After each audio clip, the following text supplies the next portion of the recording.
Hola, soy Gemma Cernuda Canelles y este es el podcast para hablar de feminismo desde la igualdad y el respeto. Los tíos feministas nos ponen, es una verdad, y es el título de este podcast que pretende hablar de feminismo con hombres. Bienvenido, Marius. Muchas gracias. Bienvenido a este espacio que pretende cuestionar lo establecido, pretende de hecho cambiar el mundo, introducir la voz masculina en el discurso y en la conversación del feminismo. Gracias por aceptar sin condiciones. Sí, hay veces que uno en la vida comete errores, pero espero que no sea este caso. Por decirme, no, ¿qué va? Por decirme que sí, sin cuestionarte nada. Porque me parecía...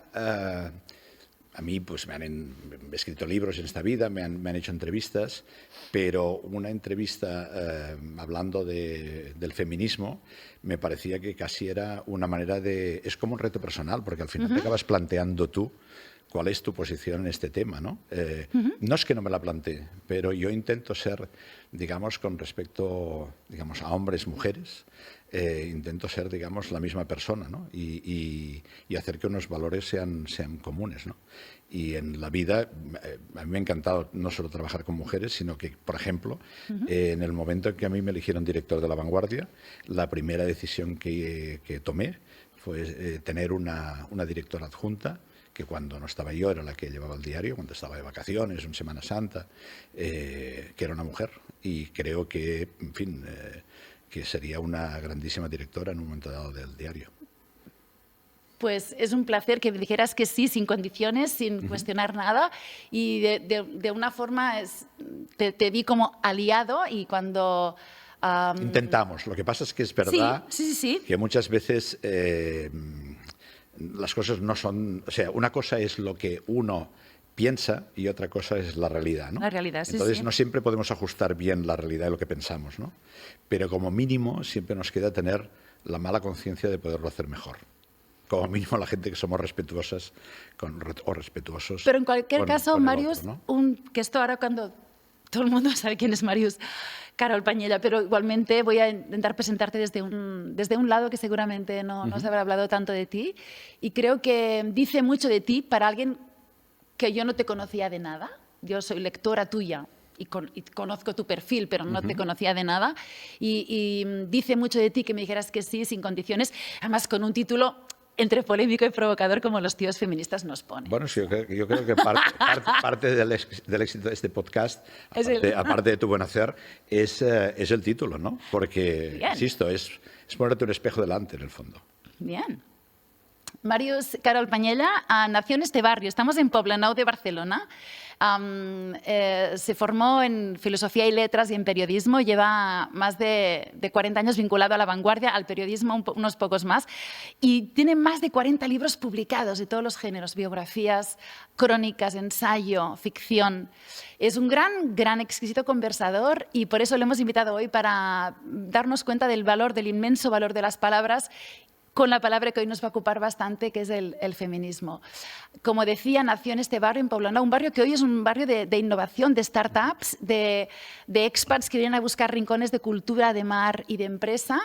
Y aquí nació Marius. Yo cuando he leído y he investigado y he intentado conocer un poco más a Marius, me he dado cuenta que es una persona para mí tiene una marca personal que la podría comparar a Barcelona. Marius Carol para mí es como Barcelona y lo ha trabajado mucho desde su exquisitez, su elegancia, su saber usar perfectamente las palabras justas y adecuadas, tanto escritas como habladas. Y esto yo creo que aquí podríamos entender toda su trayectoria, que para mí es súper relevante tener a Marius aquí. Estoy a punto de ponerme rojo, no insistas porque tengo una difícil y hay que saberla llevar con dignidad. Pues sí. Todavía no te he dicho lo más interesante, espera. Tira. Y me ha parecido súper potente como alguien amante de las palabras y del periodismo y de la información, haber convivido, metafóricamente, convivido profesionalmente durante 7 u 8 años con la familia real. Convivido, digo, porque los acompañabas y retransmitías. Me tocó durante, desde el 92 prácticamente hasta el 2000, 92-93 hasta el 2000, yo seguí todos, en tanto que corresponsal diplomático del diario, todos los viajes de los reyes de España. Y yo cuando, en fin, yo vengo de una familia de tradición republicana, pero pensé que seguramente seguir los viajes y las experiencias de la familia real podría suponerme varias cosas. Una, conocer, digamos, un poco más sobre el poder, los mecanismos del poder, conocer una serie de países. Visité casi 40 países, algunos que no es fácil acceder a ellos, y luego pude pisar lugares que es difícil de pisar, ¿no? O sea, al final estás, digamos, no sé, yo por ejemplo he estado en lo que sería la sala oval del Kremlin, ¿eh? O sea, es una cosa que ahora me daría un poco miedo estar, pero en aquel momento que estaba Boris Yeltsin, realmente, ostras, tú estás en un sitio que tienes un poco la sensación que es un escenario del poder, ¿no? He podido estar en la Casa Blanca, he podido saludar, no sé, a Nelson Mandela en Sudáfrica. O sea, hay cosas que yo creo que no era consciente cuando dije, bueno, pues ya haré esta información que no me parecía la más apasionante, que me ha permitido, digamos, tener un trato directo con personas a veces a las que admiras, ¿no? O las veces personas que forman parte de lo que sería el paisaje colectivo, ¿no? Y eso te enriquece como persona, sin duda. Totalmente. Y de hecho, te quiero preguntar algo, al decir lo de la sala oval, pero quiero terminar de explicar, Màrius, Caro. A ti, explica. Entonces, me parece fascinante estos 7 u 8 años con la familia real y también por tu carrera de periodista y por tu cargo como director de La Vanguardia durante 7 u 8 años también, has entrevistado a los principales políticos de este país, que esto debe ser alucinante, y has conocido a Dalí. Es de las, bueno, Dalí ha acabado siendo para mí un personaje mucho más presente de lo que yo esperaba. Yo entrevisté a Dalí, sí, yo estaba en aquella época en el periódico. Él había expresado en una entrevista, en unas manifestaciones que hizo, que quería casarse con Gala de nuevo por el rito copto. Bueno, lo primero que le pregunté es el rito copto. Y el rito copto, que es un rito católico egipcio, es mucho más barroco. El papel de los inciensos, de los perfumes están muy presentes. En el fondo, yo creo que era una excusa formal de Dalí para significar lo importante que había sido Gala, ¿no? Gala era, ¿cómo te diría? Al lado de Dalí era el malo de la película o la mala de la película. ¿Por qué? Porque Dalí pasaba por ser el bueno, ¿eh?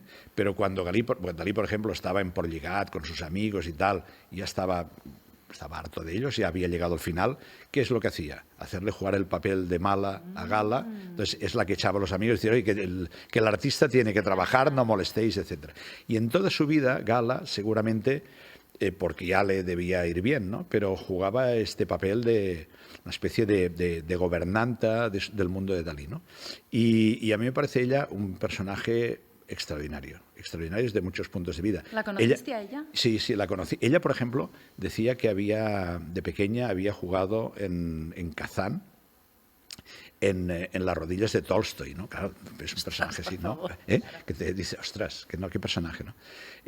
Sí que es verdad que Dalí ha influido mucho en mi vida por varias razones. Una, porque esta entrevista me permitió conocer un poco el mundo daliniano. Yo, a partir de esta entrevista, me lo pasé muy bien y me reí mucho. Por ejemplo, él decía, es que Gala para mí es muy importante. ¿Y por qué es importante Gala? Y me decía, porque yo si no, no me lavaría. Digo, ¿cómo que?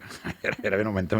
No. Es que yo sería un hombre, digamos, que estaría todo el día rodeado de moscas, sucio, sería un personaje que la gente no se me acercaría. Entonces, quien me ha dado mi vida, quien me ha orientado, quien me ha ayudado a ser lo que hoy soy, es Gala, ¿no? Entonces, claro, cuando te dicen, es que en estos momentos no podríamos hacer esta entrevista porque las moscas nos invadirían. Claro, tú te destornillas de risa pensando, pero este hombre, ¿qué dice, no? Bueno, la verdad es que... De lo sucio que estaría, claro. Sí, entonces la entrevista fue a más, cada vez él quería decir disparates mayores y yo pues me lo pasé muy bien. A partir de aquí, ¿qué he hecho? He hecho varias cosas. Una de ellas, por ejemplo, yo hice, estando en El País, trabajé casi 6 años en El País, y en El País hay un momento en que Dalí está encerrado en su casa, no quiere ver a nadie, no quiere salir. Está en aquel momento en el castillo de Púbol, se habla de que si está secuestrado y tal, y entonces la dirección del País habían montado una editorial y nos encargó a mí y a otros 2 periodistas hacer un trabajo de investigación sobre qué estaba pasando en el mundo de Dalí. ¿Estaba secuestrado, no estaba secuestrado? ¿Este hombre estaba enfermo, no estaba enfermo? ¿Se había encerrado en su propio juguete? ¿Qué estaba ocurriendo, ¿no? Hicimos un primer libro de Dalí. Unos años después ya estoy en La Vanguardia, en el año 69, y Dalí se muere. Y yo digo, se ha muerto Dalí, este es mi personaje. Y hice, no sé, nunca he escrito tanto, yo creo que hay 6 o 7 páginas en La Vanguardia que escribí yo, porque tenía muy presente, muy cercano el libro que había escrito sobre Dalí y tenía la sensación de que lo sabía casi todo, ¿no? Entonces, a raíz de ir bueno, al entierro y al funeral de Dalí, conocí a gente que había venido de medio mundo y que pude entrevistar por La Vanguardia y que me sirvió para completar un poco esta idea del personaje. Entonces hice un libro en Plaza Ijanés, que era una biografía de Dalí, con un título que a mí me parece muy sugerente, ¿no? Que es El final oculto de un exhibicionista. Alguien que había siempre querido, digamos, estar en portada de los periódicos, en portada, digamos, de las grandes revistas, que Times le había dedicado la primera página, de golpe y porrazo se encierra. No se ve como aquel hombre sugerente, aquel hombre que, en fin, que fascinaba, entonces se esconde en sí mismo, ¿no? Se oculta a los ojos del mundo, ¿no? Y bueno, y luego hice un libro que gané un premio, y luego escribí una novela que gané el premio Ramón Llull, que estaba también Dalí en el trasfondo de la historia. Al final Dalí me ha ido acompañando toda la vida, y hoy soy patrono de la Fundación Gala Dalí. Claro, es que, mira, Y me parece como personaje, independientemente de lo que cada uno pueda pensar, me parece que es uno de los grandes iconos del siglo XX. Hay mejores pintores, pero junto con Picasso, digamos, si hay 2 pintores que son iconos del siglo XX, uno de ellos es Dalí. Además, Dalí es el hombre espectáculo. O sea, Dalí no pasaba nunca desapercibido. Y me va muy bien que hayas comentado la importancia de Gala en la vida y en la obra de Dalí, porque lo poquísimo que hemos hablado tú y yo, Màrius, me has comentado que que crees en el amor y en la pareja, que crees mucho en el amor y en la pareja. Las cosas a veces duran lo que duran, ¿eh? A veces después de una pareja viene otra, pero sí. Pero crees en el amor y en la pareja. Sí. Entonces aquí me voy un poco a las figuras femeninas de tu vida. Te has criado con 2 hermanas. Sí. A tu madre la has mencionado alguna vez y me gusta mucho cuando lo que he podido escuchar, leer y ver cuando la has mencionado, que siempre te vestía muy guapo para ir a cole, como la parte así. Éramos una familia humilde. Sí. Seguramente, digamos, estamos hablando de los años 50, en donde, finales de los 50, donde el país, digamos, había unos pocos que vivían muy bien y el resto lo pasaba justito, ¿eh?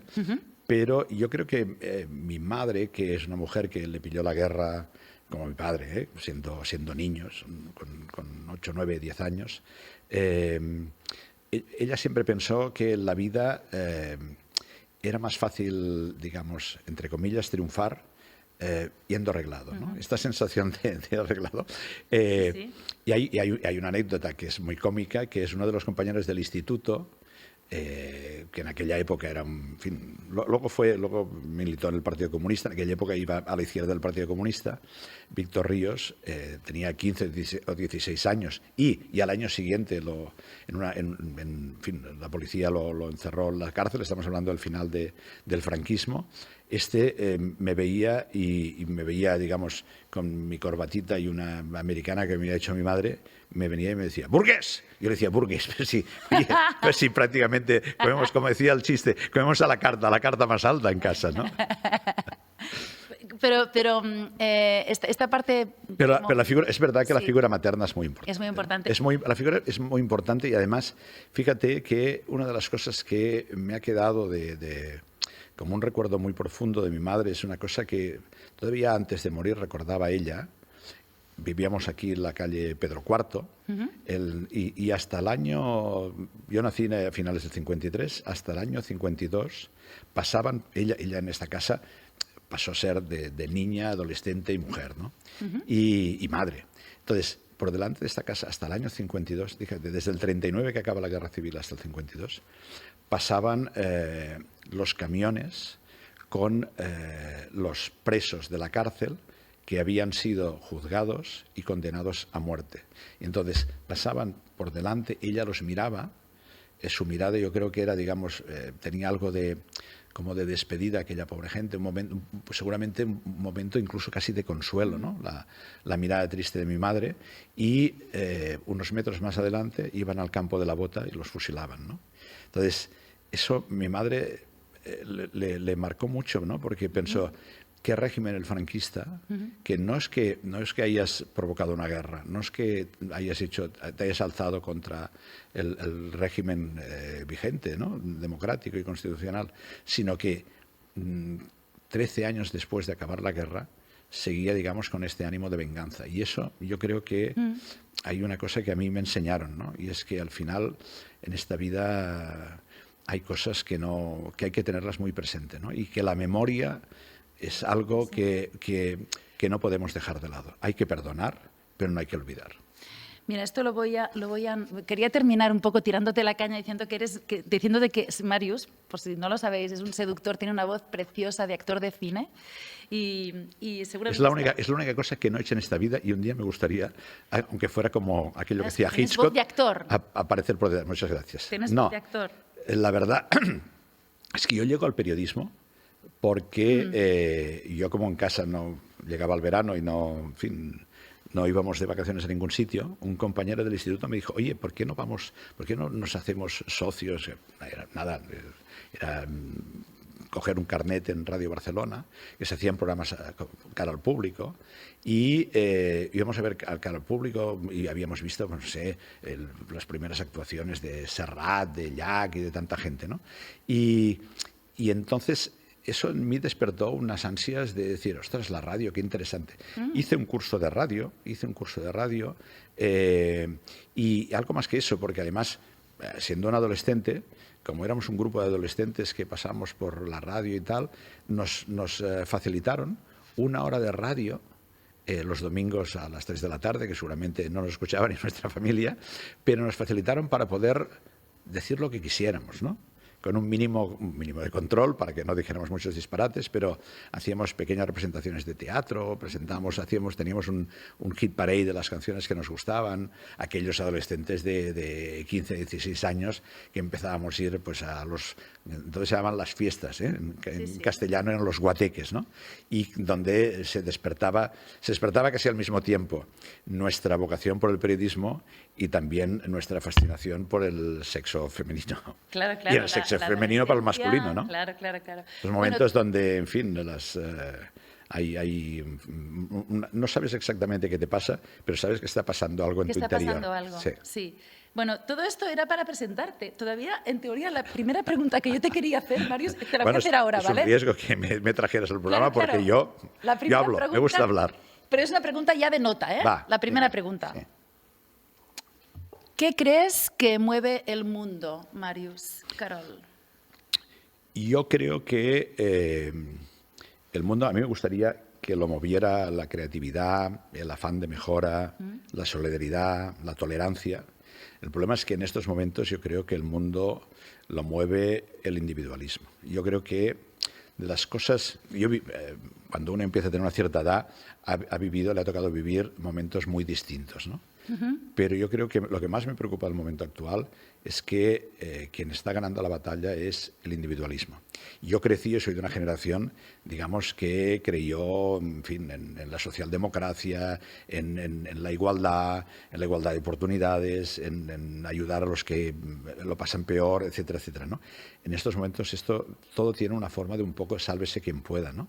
Y entonces estamos viendo que el mundo, digamos, hay gente que es capaz de votar un señor que se presenta con una sierra eléctrica ante un auditorio, otro que dice que va a echar del país a toda la gente que no haya nacido en aquel territorio cuando el propio personaje, el propio Donald Trump, es de una familia de inmigrantes. Su madre inmigró de Alemania, ¿no? Entonces, hay algo, digamos, que a mí me preocupa, ¿no? Que es cuando el hombre persigue al hombre, ¿no? O la mujer persigue a la mujer, ¿no?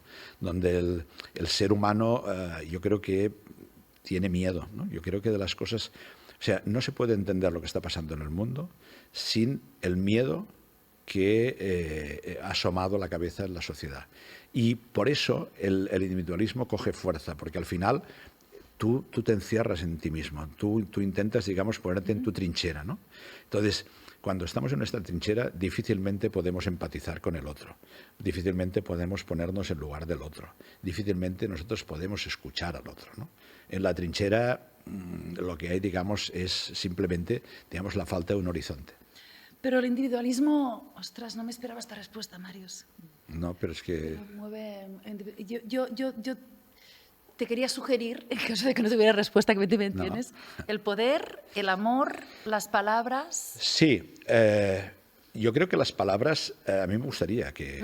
Yo soy un hombre que me gusta no solo hacer un discurso, sino jugar a veces con las palabras, ¿no? A mí me gustan mucho las metáforas. Yo creo que las metáforas es de las grandes conquistas del ser humano, ¿no? Cuando tú eres capaz de poner en valor una imagen que te conduce a un concepto, a una idea, ¿no? Pero es verdad que hoy hablamos poco. Es decir, yo ahora no voy a hacer ni mucho menos una crítica del móvil, porque el día que no te funciona el móvil, lo hemos visto con el último apagón, te sientes que te falta algo. Pero es verdad que antes el móvil era un teléfono, ahora lo que menos utilizamos es como teléfono. No hablamos, o sea, somos muy pocos los que hablamos por el móvil. Las nuevas generaciones antes enviaban mensajes, ahora a veces los mensajes también son ilegibles. Muchas veces contestamos a una pregunta con un emoticono, ¿no? Sí. Entonces yo creo, a mí de las cosas que me gusta, de verdad, en la vida, es hablar, es dialogar, es...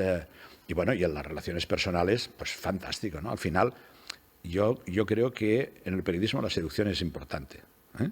Seducción quiere decir, tú vas a entrevistar a alguien, y cuando tú entrevistas a alguien, oye, te guste o no el personaje, te guste más o menos, para sacar el máximo rendimiento de la entrevista, ¿qué haces? Intentar seducirlo, intentar llevarlo a donde tú quieres, intentar aparecer como mejor de lo que eres. Al final, eso es básico, ¿no? Es un juego de seducción, es la entrevista. También el entrevistado intenta quedar mejor que lo que es, intenta esconder sus puntos débiles, ¿no? Y yo creo que en este sentido, caray, la palabra es básica para que el mundo pueda entenderse. Al final, lo que no se puede arreglar con las palabras ya no se arregla. ¿Y cuál es tu palabra preferida, Màrius? Hay varias, ¿no? A mí hay una palabra que me gusta mucho que es dignidad, la dignidad. Porque al final la dignidad es algo que hay que preservar. La tienen que preservar los pueblos, las personas. La dignidad no tiene que ver con los ingresos, no tiene que ver con lo que hayas estudiado o dejado de estudiar. La dignidad es una posición ante el mundo, ¿no? Qué bonita esta palabra, qué poco se usa y qué poco la escucho también, ¿eh? Y otra que me gusta mucho, respeto. ¿Sí?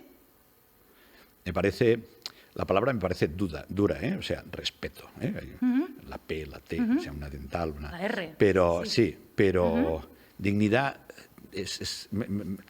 Si yo pienso respeto, veo un acantilado. Si digo dignidad, veo una playa. Es verdad, es verdad. Cuando te encargaron el libro a los barcelonins, los barceloneses en castellano, tú dijiste, y las barceloninas, sí. ¿no? O sea, y las barcelonesas. Es que, como dijeron los barcelonins, y yo puse, y las barceloninas, que no, al final es lo mismo, pero no es lo mismo. No es lo mismo. Entonces, ¿tú crees que no se puede explicar Barcelona sin la mujer? ¿Crees que Barcelona es mujer? Yo creo que Barcelona es mujer. Es mujer. Sí, sí. Sí, es mujer y es elegante, y es inteligente, y es tolerante, y acoge. Y yo creo que otra cosa son los barceloneses y barcelonesas, ¿eh? Que yo hago una cierta crítica, ¿no? Porque nos gusta ponernos muy estupendos. Pero eso es el resultado, es verdad, es verdad. O sea, nos gusta enseñar a la ciudad, si nos viene un amigo de la otra parte del mundo, lo que más nos gusta es enseñar la ciudad. Porque la ciudad lo vale. Pero también porque tenemos esta sensación de que somos una gran capital, que no es una capital de un Estado, que no es... y que le ha costado mucho ser una referencia en el mundo. Mucho. O sea, si tú eres una capital, tienes la mitad de ganado. ¿Por qué? Porque en algún momento de la historia alguien habrá construido grandes palacios, grandes edificios.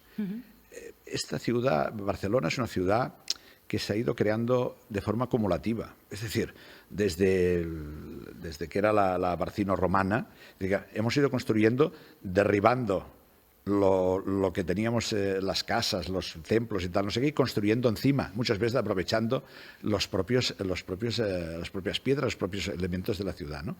Y es una ciudad como superpuesta, ¿no? Pero me parece que era Fellini que decía que lo que le gustaba de Barcelona era que en Barcelona se podría llevar a cabo platós de cualquier momento de la historia. Es decir, tú podrías hacer una película de romanos, tú podrías hacer una película sobre la Edad Media, podrías hacer una película sobre, digamos... modernismo, el modernismo, por supuesto. Modernismo ya, esto es el momento en que Barcelona y Cataluña brilla más, pero fíjate, brilla más en contraposición con Madrid y con el resto de España. Madrid y el resto de España están perdiendo las últimas colonias, entran en una cierta depresión. La generación del 98 ve que hay un mundo que se hunde y, en cambio, Cataluña, y sobre todo su capital, Barcelona, ¿qué ve? Digamos, ve una oportunidad de abrirse a Europa, de abrirse al futuro, a las nuevas corrientes. Es el modernismo, pero es también, digamos, es la época de grandes pintores, algunos de ellos que pasan por París. Es una época... Aprovecha muy bien Barcelona la Primera Guerra Mundial. El hecho de que en Cataluña haya fábricas importantes, había pues fábricas textiles, pequeñas fábricas siderúrgicas, aquí se hacía prácticamente de todo. Hubo revolución industrial. En España el único sitio que hubo una revolución industrial en profundidad fue en Cataluña. Entonces, ¿qué pasa? Primera Guerra Mundial, 1914-1919, 18-19. Entonces, España queda al margen de la guerra. Y, por ejemplo, a Barcelona, que está muy cerca de la frontera, 130 kilómetros, que llegan, en fin, de todo. Desde lo mejor a lo peor de cada casa. Llegan cabareteras de París, señoras que hacían striptease que aquí fascinaban, llegan espías rusos, llegan empresarios de grandes cabarets, llegan empresarios que tienen industrias varias. ¿Por qué? Porque es la ciudad refugio. Entonces, hay mucho dinero en la ciudad y la ciudad empieza a ser otra cosa. Y mejoran, digamos, las salas de fiestas, aparecen los primeros grandes hoteles, buenos restaurantes, la ciudad crece, la ciudad se reconoce. Y la ciudad, por primera vez, tiene un poco la sensación de que el mundo la está mirando. Es verdad que en 1888 hay la Exposición Universal, que permitió ya enseñarse. Pero una cosa es enseñarse en un momento, digamos, en que tú haces una gran exposición, y otra es ver que aquí viene el mundo, viene a refugiarse en tu casa y quedar encantados con la ciudad. Y entonces, ¿tú crees, Màrius, que en Barcelona, que es mujer, esta capacidad más tolerante, abierta, de aceptar los cambios, de intentar tal vez mediar con los contrastes, de incluir las diferencias, crees que esto es más de mujer? Se lo llevamos, hacemos metáfora, como hace un momento decías, y podríamos decir que es una ciudad femenina y seguramente feminista, con todos los significados del feminismo. Yo creo que sí, pero claro, pero son concepto incluso femenina y feminista no es exactamente no es lo mismo, no es exactamente lo mismo, aunque tiene una parte en común, ¿no? Yo lo que sí que creo es que una de las grandes revoluciones del siglo XXI es el feminismo. Yo creo que el feminismo tiene etapas en la historia. Los antecedentes del feminismo están en el siglo XVIII. Pero sí. Las mujeres, incluso en la Ilustración, no lo pasan bien. Incluso hay alguna feminista guillotinada en París. O sea que no. Es verdad que en el siglo XIX empiezan a conseguirse conquistas. Pero incluso finales del siglo XIX, principios del siglo XX, cuando a las mujeres en algunos países se las deja votar, muchas veces son una minoría y blanca. Yo creo que el gran cambio, aunque empiezan a votar ya en el siglo XX y tal, pero la gran revolución, que ya no es solo una cuestión de voto, sino de reivindicar, no sé, desde el orgasmo hasta la igualdad de salarios, o sea, reivindicarlo, o sea, todo lo que los hombres no nos hace falta reivindicar porque venimos reivindicados de casa. Totalmente. Yo creo que la gran revolución ha sido en el siglo XXI. También es verdad que eso ha creado, dentro de los muchos miedos del siglo XXI, hay muchos varones que se han sentido desconcertados, que no han sabido cómo abordarlo y que muchas veces han reaccionado o de forma violenta o de forma desconsiderada o de forma claramente represiva, ¿no? Entonces, en el fondo el feminismo, claro que nos ha cambiado, pero yo creo que nos va a cambiar mucho más. Es verdad que hoy hay una cierta división en el feminismo que a mí me preocupa, porque al final divide y vencerás, ¿no? Yo creo que toda división lo que hace es debilitar. Yo creo que haría falta, digamos, que el propio feminismo... Yo entiendo que cuando un movimiento nace con tanta fuerza como ha nacido, hay también, digamos, quien intenta tener o utilizar, digamos, su posición para ganar visibilidad, para ganar poder. Entonces, lo hemos visto, por ejemplo, en los gobiernos de izquierdas de los últimos años, ¿no? Ha habido divisiones en el propio cuerpo político, porque las posiciones, incluso desde la izquierda, no son exactamente las mismas, ¿no? Y yo creo que aquí habría que hacer un esfuerzo colectivo, porque al final todo movimiento necesita consolidarse. Y ceder espacios de poder. Y habrá que ceder espacios de poder. Y hay gente que desde el feminismo piensa que, digamos, su enemigo es el hombre. Y yo creo que no. Bueno, no. Hay gente que sí. Hay gente que sí. Y yo creo que en esta vida, cuantos más aliados tengas, mejor. De hecho... Aunque, claro, el hombre que ha pasado de ser el rey de la tierra a tener que resituarse, y no todo el mundo lo lleva bien. Claro. Y algunos seguramente lo podríamos hacer mejor, pero... Claro, porque se parte desde un sitio de privilegio que para mí el acto de valentía, más allá de justicia, de valentía es darte cuenta como privilegiado, que podríamos ser también los blancos con respecto a otras culturas y otras etnias, ¿no? Claro, entonces es darte cuenta que tengo un privilegio y no aprovecharme de ese privilegio. Para mí este es el acto de inteligencia, de dignidad que decías porque es antes. muy cómodo. Claro. Cuando tú estás en una situación de privilegio, lo más fácil es silbar, ¿entiendes? Claro. Pero yo creo, también te lo digo, yo creo que es mucho más divertido tener una pareja, digamos, potente, que no una pareja, en fin, que te planche las camisas, ¿no? Claro. A ver, ¿cómo te pregunto esto, Mario? No, Pregunto, en tu etapa que estuviste con la Casa Real, sí. Como ahora ya no estás vinculado a la Casa Real y lo puedes ver desde fuera, como analista o como ciudadano de Barcelona y de España, ¿tú crees que le hace falta un poco de pátina de género a la familia real, digamos, a la imagen de marca, a su posicionamiento? ¿Un poco de departamento de inclusión les iría bien? Bueno, es que todavía hoy la propia Constitución dice que, en fin, hay una prevalencia del hombre en la sucesión al trono. Todavía hoy con dos hijas porque candidatas, digamos. Porque no se ha producido el caso, pero si la princesa Sofía hubiera sido el príncipe Nicolás, hubiera sido un varón, hubiéramos tenido un problema. Entonces, hay un cierto miedo en cambiar la Constitución porque temen, digamos, que un voto, digamos, que pudiera parecer que es un voto contra la monarquía, ¿no? Yo creo que, no lo sé, pero yo creo que esta es una institución que ha hecho esfuerzos, tiene alguna parte positiva, Yo no me considero especialmente monárquico, pero hay algunas cosas en un país tan complejo como España. al final alguien que está un poco por encima del bien y el mal, ¿no? Pues no está mal. O sea, todavía en Europa hay 10 monarquías y todas son democracias, o sea que no parece que sea el peor de los escenarios.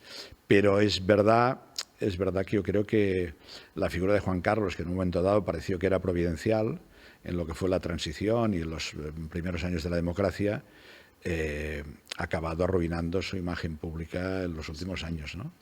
Yo que conocí el personaje, a mí me sabe mal, ¿no? Porque al final, en fin, no se trata de contar anécdotas personales, ¿no? Pero acabas apreciando algunas cosas de las personas con las que tratas, ¿no? Claro. Y bueno, y ver que al final eso es como las películas, ¿no? A mí me gustan que las películas acaben bien. Hubo un momento en la historia del cine que las películas tenían que acabar mal, ¿no? A mí me gusta, que ¿no? A mí me gusta que acaben bien, ¿eh? A mí me gusta, pueden acabar bien de muchas maneras, ¿no? Al final pueden acabar bien como no sé, el Casablanca de Bogart, ¿no? Y siempre nos quedará París, ¿no? O sea que... Te lo quería comentar porque y lo digo como reflexión, ¿eh? Saltamos a una pregunta que me parece muy interesante hacerte, pero la figura de la reina Leticia y también de la reina Sofía, las infantas son muy jóvenes todavía para tener una figura todavía para mí, pero creo que de alguna forma están cambiando esta foto. A mí lo que yo percibo es que hay no sé si son reinas feministas, no lo sé, pero en cualquier caso sí que veo, con Leticia podría haber algo, ¿no? Y pensé, igual de alguna forma en esa cocina se está empezando a hablar de esto, ¿no? Yo le he conocido menos a la reina Leticia, pero he tenido ocasión de hablar más de una vez con ella. Me parece una profesional del periodismo excelente que en su día tuvo que hacer una renuncia. Y no es fácil, ¿eh? No es fácil renunciar a una profesión que es vocacional, como el periodismo, y luego encerrarte en un palacete. Hay quien dirá, hombre, pero esto es la bomba, es decir, tienes asegurado... No tienes asegurado nada. Es decir, los reyes en los últimos 150 años, los reyes han tenido que hacer 4 veces las maletas, o sea, cuidado, ¿eh? Pero me parece... Y es un personaje, yo creo que... No, es complicado el personaje, pero me parece que ella ha intentado defender su posición, ¿eh? Su posición, sus opiniones y su estar en la institución. Y creo que no fue bien recibida por una parte de la sociedad madrileña, que yo creo que es muy clasista. Al final, Madrid, yo creo que es una ciudad, a mí me gusta mucho, es muy interesante, pero es verdad que hay, no sé, 300 familias que han mandado siempre y que se han repartido el poder, ¿eh? Sí. Se han repartido el poder y que, en fin, y que están en los consejos de administración, etcétera, etcétera. Pero yo creo que la corona ha tenido una suerte en encontrar un personaje como Leticia, ¿eh? A veces parece que sea un poco más estirado de lo que debería, pero no es fácil, ¿eh? Cuando se te acerca el personal y intentan influir en ti, intentan marearte, intentan, en fin, algunos incluso se atreven a reñirte, tú tienes que marcar muy bien el territorio. Y yo creo que ella, seguramente no es la reina más simpática de la historia, pero me parece que sí que es la más profesional de la historia. Cambio radical, pero me fascina que se pueda escribir una columna cada día. Está a punto de fascinarme a mí porque hay días que... Cada día, Màrius. Pero es que hace muchos años, porque además yo como director del diario... Yo antes de ser director, estuve un tiempo director de comunicación del Grupo Godó, pero escribía 3 veces a la semana, 3 o 4 veces a la semana, un artículo. En el momento en que me hacen director, yo tengo que escribir un artículo cada día, en momentos muy complicados de la historia de Cataluña. Yo viví todo el proceso y unas cuantas cosas más. Pero la verdad es que hay una parte que es hábito, al final, pero fíjate, en el día que yo me jubilo como periodista y como director, jubilo, sigo siendo un jubilado activo porque sigo escribiendo y sigo haciendo... ¿Te jubilas de júbilo? Me jubilo de júbilo. Bueno, me hicieron una fiesta sorpresa y tal, que además estuvo muy bien porque vinieron, en fin, vino todo el mundo. Y hay una cosa que uno agradece en la vida, y es que entendieron que mi gran obsesión como director era que la puerta de mi despacho estuviera abierta. Que eso incluso podía tener una segunda lectura. O sea, al final, cuando las puertas están abiertas, todo el mundo sabe lo que pasa, ¿no? Pero sobre todo, yo quería que la puerta siempre estuviera abierta para que cuando alguien tenía algo que contarme, a veces eran temas personales que piensas, ¿yo qué puedo hacer, no? Pero escuchar a la gente es importantísimo. A mí me tocó un tiempo que, en fin, estábamos todavía al final de una crisis económica, el tema del procés, los periódicos iban a la baja, y pensé, ¿tú qué puedes darle a tus periodistas, a tus colaboradores? Tienes que quedar ¿qué? Proximidad, apoyo, no sé, la sensación de que el que está allí dentro es uno de los suyos. Y la verdad es que esto, al cabo del tiempo, hay mucha gente que me lo ha reconocido. No lo sé, hay una parte también de empatía personal, y soy una persona que intento ser empática, ¿no? O sea, pero ¿cómo puedes... a veces hay directores de la vanguardia que vivan muy tiesos, pero yo no es que no vaya tieso, yo lo que soy es alto, pero esto es otra cosa. Eres alto. Pero me sigue fascinando eso de una columna al día. Es decir, por ejemplo, la de mañana, evidentemente ya la has escrito y ya la has mandado. La de mañana está escrita y mandada ya. Sí, además en catalán. ¿Hablarás del Papa mañana? No, llevo 2 días hablando del Papa. Y como tenía que venir aquí y tal, pues... Aunque cuando nos escuchéis ya sabremos quién es el Papa, que eso es buenísimo. Pero, claro, entonces, ¿cómo decides? Yo intento, mira, qué difícil me parece, Màrius, para que no sea algo de rabiosa actualidad, ¿no? O sí, tal vez sí. Mi columna está al lado de la editorial, claro. Con lo cual yo no puedo dejarla una semana por delante escrita, porque no se entendería, ¿no? Vale. Alguna vez, si tengo algún viaje, hago un poco de trampa, pero... O sea, te escribo la columna, dejo escrita, si me voy un fin de semana... 48 horas antes. Sí, pero con el riesgo siempre de que ahí sí pasa algo, ¿no? No puede ser que se hunda el mundo y yo esté hablando de, no sé, del sexo de los ángeles, ¿no? No, claro. Entonces lo más importante para mí es... Va a parecer muy tonto esto que digo, pero es muy real. Hay que tener una idea. Cuando tengo la idea, esta idea, ¿cómo la voy a contar que sea atractiva? Yo me gusta empezar como un poco como el pescador, ¿no? Tú tienes que poner, digamos, en el anzuelo el gusanito para que piquen, o sea, para que el lector pique. Hoy es verdad que eso, en fin, los SEOs de los diarios, que son esta gente, digamos, que muchas veces en las páginas de los diarios digitales cambian los títulos y estas cosas, a veces hacen un poco de trampa que a mí me duele, porque no se parece el periodismo tal como yo lo entiendo, ¿no? Pero la manera que a mí me parece que es mejor para, digamos, llamar la atención del lector es empezar contando una historia personal, algo que has vivido, algo que has leído, algo que ha sucedido que la gente no le da importancia. Es decir, tienes que contar algo para llevarte a tu terreno, para llevar a tu terreno al lector. Y a partir de aquí, otra cosa muy importante es el final. Eso que decía antes hace unos momentos. Te quería preguntar, ¿es más importante la primera frase o la última? Es muy importante. No, porque esto es como los libros. Sí. Si en la línea 50 no ha pasado nada... Ya abandonas. ¿Por qué? Porque tenemos muchas cosas para leer, hay muchos libros acumulados en la mesilla de noche, y entonces pensaba, uy, este tío es un rollo, ¿no? O sea, claro, oye, hay grandes escritores, no sé, Alejo Carpentier, o sea, yo he leído libros de Alejo Carpentier, no sé, El siglo de las luces, etcétera, que empezaban unos listados de adjetivos que pensabas, bueno, ¿y a dónde va? Bueno, eso... Como es Carpentier, se lo permito, se lo podemos permitir. Si tú eres, digamos, un periodista, tú tienes que hacer un titular, además una columna son 2 palabras o 3 como mucho, ¿no? Tienes que hacer un título que atraiga, un inicio que te genere interés en seguir leyendo y un final, porque al final el último párrafo es lo que le queda, ¿no? Es lo que queda en el lector. Es decir, mira, y hay que intentar, sí que intento, digamos, que todo tenga un tono muy a mí no me gusta insultar a nadie, a mí me gusta, digamos, no pasarme de listo y intento, eso sí, utilizar la ironía. Y me parece que la ironía es un signo de inteligencia. El sarcasmo se lo puede permitir cualquier imbécil, pero la ironía no. La ironía, tú, si alguien utiliza la ironía para hacerte una crítica, si en el fondo te hiere más que no que te insulten y tal, porque el insulto al final te resbala, ¿no?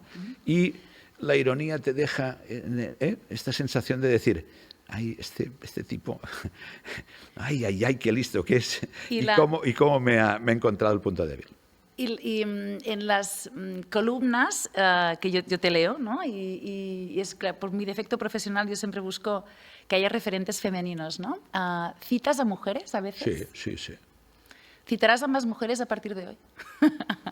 ¿Por qué no? ¿Tendrás la mirada más puesta de una forma más consciente, que tal vez, no forzándolo, sino más consciente de decir, pues tal vez es verdad que siempre estamos citando hombres porque es lo que más conocemos, ¿no? Porque en la historia, digamos, la escribieron los hombres hasta hace muy poco tiempo. Claro. Y muy poco. Mira, por ejemplo, hablamos de Dalí. Dalí no pasará a la historia del mundo por sus concepciones feministas. No, un poco misógino. Sí, un poco misógino. Opiniones misóginas. Él, por ejemplo, es la opinión, no él.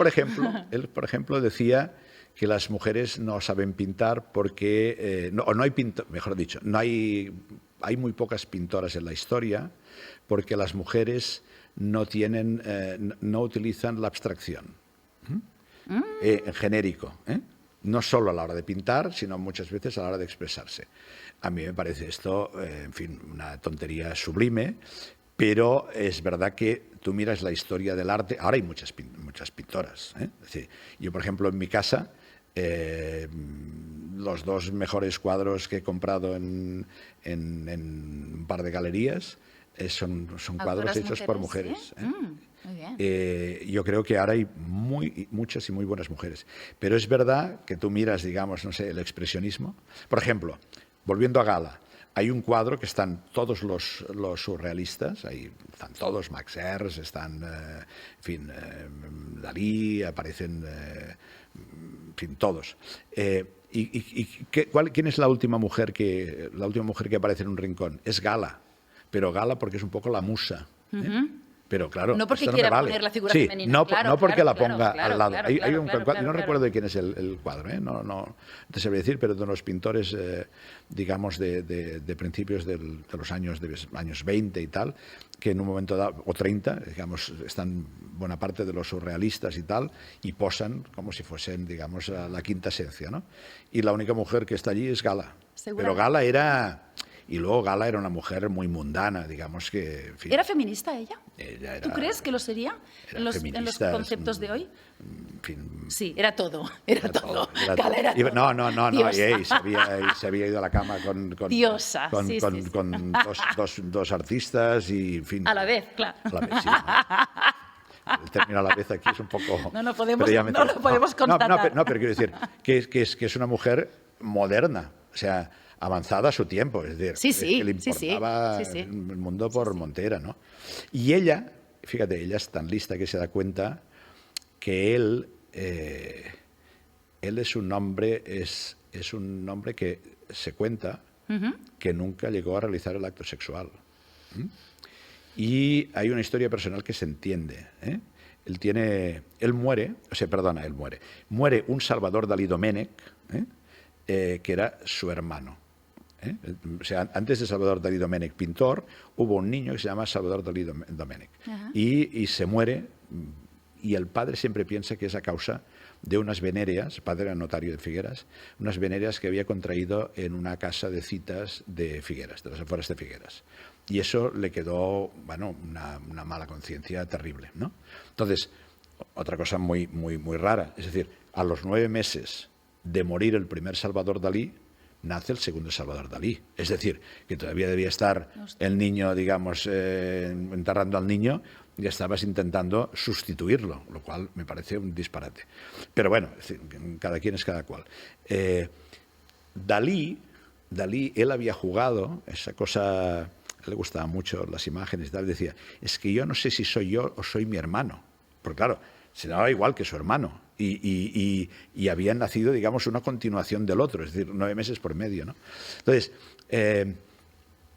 ¿qué hizo el padre notario? El padre notario tenía encima del piano familiar un libro de enfermedades venéreas, donde se veía unos sexos, unos penes hechos polvo por culpa de la sífilis, por culpa de las blenorragias, unas cosas horribles, unas fotos que el padre le decía al niño, al pequeño Dalí, mira, cuidado, que si te vas con según qué mujeres, mira cómo acabarás y tal. Que el niño estaba traumatizado y tenía horror al sexo femenino, horror. Y la primera mujer que de alguna manera consigue domar la sexualidad de Dalí es Gala. Hay un Dalí de 20 o 21 años que había conocido a Gala, que en aquel momento era la mujer de un poeta francés y que estuvo en Cadaqués. ¿Y qué ocurre en aquellos momentos? El poeta prácticamente deja a la mujer porque, en fin, también tenía... Al Paul Valéry, ¿no? Paul Valéry, sí, que tenía vida aparte. No, Paul Valéry, no. ¿No era Paul Valéry? No era Paul Valéry. Bueno, ya lo encontraremos. El ex de Gala, sí, ¿no? No es Paul Valéry. Poeta francés. No. Poeta francés, pero no. No es él. Antes de que acabemos encontraremos el nombre. ¿Y qué ocurre? Ocurre que Gala se lo lleva en una barquita con Cadaqués de fondo e intentan hacer el amor y él tiene horror. Él sentía horror al sexo femenino. Y entonces lo que le hace es una felación. Y entonces... buena parte de la relación sexual era a través de la felación. Y es más, él escribe a Luis Buñuel una carta diciendo que ha conocido una mujer extraordinaria que hace unas cosas en el sexo que son, en fin, la quinta esencia de la felicidad. Y cuando le cuentan lo que le ha hecho Gala, Buñuel le dice, eres un idiota, eso lo hacen buena parte del común de los mortales, ¿no? Pero es curioso, digamos, cómo Gala entiende, digamos, que aquel hombre puede acabar siendo el hombre de su vida y un artista que le permita ser a ella un poco su estandarte, ¿no? Vamos terminando la entrevista. Paul Éluard. Això, Éluard. Sí, Paul Éluard. Es verdad, Valéry, Éluard, sí. No. Eres muy presumido y elegante. De hecho, cuando has llegado, te lo he dicho, digo, qué bien que vengas con corbata, Màrius, porque yo si tuviera que decir un elemento estético de Màrius, diría, siempre va con corbata, ¿no? Déjame contarte esto que me gusta mucho, que me lo he trabajado. Verás, aquí hay hay un camino hecho. Vale. Es que, igual que el libro y la película del hombre del traje gris, que esta película la protagonizó Gregory Peck y se estrenó un 8 de mayo como hoy. Esto es casualidad. Bonita. Para mí, Màrius Carol es el hombre de la corbata que a veces también me han dicho que te la quitas. Sí. Que te vas un poco soltando la corbata. No, me la voy soltando porque tengo muchas menos actividades sociales que atender. Pero como director tienes que llevar corbata porque no sabes quién vas a recibir, ¿no? Sí. Y para ti se debe ser un símbolo también. Pero a mí la corbata me gusta. Pero es verdad que hay un momento que me sentí liberado quitándome la corbata. Y ahora me empieza a pasar otra cosa, que es que me parece que no todo el mundo puede ir sin corbata. Es decir, no vale coger esta camisa, que seguramente está hecha con un cuello Oxford para llevar una corbata, y quitarte la corbata y enseñar 2 pelitos que salen por aquí. Eso, o sea, si tú quieres ir sin corbata, tienes que llevar una camisa con 2 botoncitos, una camisa, digamos, con las palas más anchas. A ver, ahora me estoy poniendo estupendo, pero quiero decir que no te equivocas con la corbata. ¿No te equivocas? Entonces, yo tengo una buena colección de corbatas que me gusta. Es decir, es verdad que las corbatas tienen moda, o sea, el ancho de la corbata varía. Varía. Y hay veces que Varía. la gente la ves Se nota. con el ancho de la corbata equivocado y piensas... Pero hablando de la corbata y del... Pero fíjate, déjame te diga una última cosa. Y callo, es que y callo. No, es que no te puedo y callo. cortar. Demi Moore, en la gala del Met, Es que iba ahí. se disfraza con una corbata. Se no se disfraza. disfraza. Vale, La iba ahí. disfraza el diseñador Iba ahí. con una pieza súper sexy que acaba en el nudo de la corbata. Exacto. Entonces yo te quería... Gracias, Marius, porque yo te quería... Quieres llegar al mismo sitio. Exacto. Estaba llegando ahí. Si podríamos decir que históricamente el símbolo de la corbata se ha asociado más al hombre, podría ser un símbolo masculino, y ahora las mujeres se ponen corbata. ¿Tú crees cuál sería el símbolo femenino que podría... Los tacones está claro que no. Que podría... Yo tengo uno, porque yo me he pensado esta respuesta, que podría ser también que el hombre la pudiera utilizar. Te doy una pista, te estoy dando una pista. No lo sé, pero por ejemplo, a mí, una mujer, por ejemplo, vestida con un smoking... ¿Con corbata? ¿O smoking? El smoking. Sí, a mí el smoking me gusta. muy Es más. Sí, Creo que fue Christian Dior, ¿no? Que Sí. lo puso de moda hace un tiempo y tal, ¿no? Hace unos cuantos años. Pero una mujer vestida, digamos, con un smoking o con una corbata negra, un smoking negro, una corbata negra, es súper sexy. Sí. El abanico era, para mí, el símbolo que podría... Que de hecho, hay hombres que a veces han utilizado un abanico. Yo no te hablo de lo comía, ¿eh? Yo no sé de abanico. Ya. No soy mucho abanico. Pero bueno, sería como He comprado alguno para regalar en Madrid. Hay una tienda estupenda. De abanicos, sí. Hay toda una historia de cómo se utiliza el la Puerta del abanico. Sol. El abanico lo que tiene fascinante es que permite esconderlo. Claro. Pero esto de abanicarte me parece un poco, no sé, art déco, ¿no? Me parece un poco fuera del tiempo. Pues hay todo un diseño y toda una industria del abanico, me parece... Bueno, y hay algún baile erótico con abanico. Sí, con abanicos. Y ahora te voy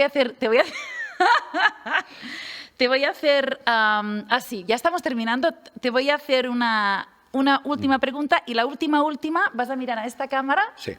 y lo vas a responder a la cámara, la pregunta, no a mí. ¿Sabes el título de este podcast? Los tíos feministas nos ponen. ¿Tú crees, Marius, que un hombre que dice que es feminista lo dice para ligar? Pocos. Pocos. Yo creo que entre los argumentos para ligar, es decir, yo soy feminista, es como decir que hay muchos que podrían decir yo soy negro y son blancos. Es decir, es que al final el feminismo se manifiesta andando. Es decir, a los 5 minutos de estar hablando con un señor, sabes si es feminista o es un bárbaro del norte, ¿no? No lo sé. Pero yo creo que hay... A mí casi te diría que digamos que hay una cierta feminidad que creo que debería incorporar el hombre a su vida.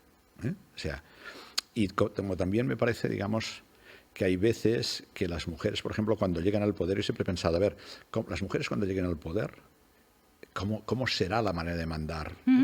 Y muchas veces replican el modelo masculino y también me parece un error, ¿no? Y cuando ves a alguna mujer que manda, pero que sabe ser empática, que sabe, digamos, mantener las distancias, me parece fascinante. Y yo he conocido algunas mujeres potentes y, ostras, te imponen, ¿no? Pero yo creo que son mujeres que intentan no replicar. Totalmente. Necesitamos estos role models, Marius. Mostrar este liderazgo. No sé si es femenino, pero mostrarlo para que sea un role model, ¿no? Ahora sí que la última pregunta, Marius, me gustaría que mires a esta cámara. Cuando me has dicho que ahora tendré que mirar a la Sí, cámara y decir no sé y no qué, mirarme a mí, tienes que mirar a la cámara. Es que me intimida mucho la cámara. Terminas la frase que yo empiezo con una palabra. Una sola palabra. Una sola palabra. El feminismo es... La gran revolución del siglo XXI. Vamos a la revolución, entonces. Gracias, muchísimas gracias, Marius. Y nos estáis revolucionando también a los hombres. Bien. Gracias por venir, muchísimas gracias por formar parte de esta conversación, por ser aliado, un estupendo aliado, y por aliado con corbata que se la empieza a quitar. Muchísimas gracias. Pero te la puedo dejar y te quedará monísima. Me encantan las corbatas a mí, ¿eh? Muchas gracias, Màrius. A vosotros.